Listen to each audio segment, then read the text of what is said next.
Ready to snag some Safepal tokens, or SFP, directly from your Safepal wallet?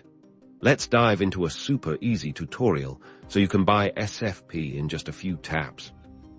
First, make sure you've got the Safepal app downloaded and you've completed the wallet setup process. Next, tap on the trade icon.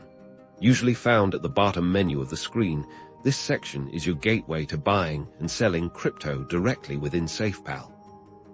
Now, use the search bar to find the SFP trading pair you're interested in. Common pairs are SFP USDT or SFP BUST. Select the pair that you want to trade with.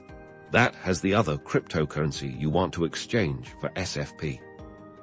You'll see the trading interface here. You can choose your order type. A limit order lets you set a specific price you're willing to pay for SFP, while a market order executes the trade immediately at the current market price. For simplicity, we will choose market order for this tutorial now.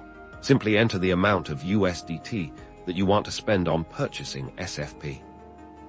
Double-check all the details to make sure everything looks correct. Reviewing the order details is very important, because you want to make sure you are getting the amount of SFP tokens that you want. Once you're happy with everything, tap the Buy SFP button. You'll likely need to confirm the transaction with your Safepal security password or fingerprint. Do this, and then, congratulations! You've successfully purchased SFP directly from your Safepal wallet. You can now view the SFP tokens in your wallet.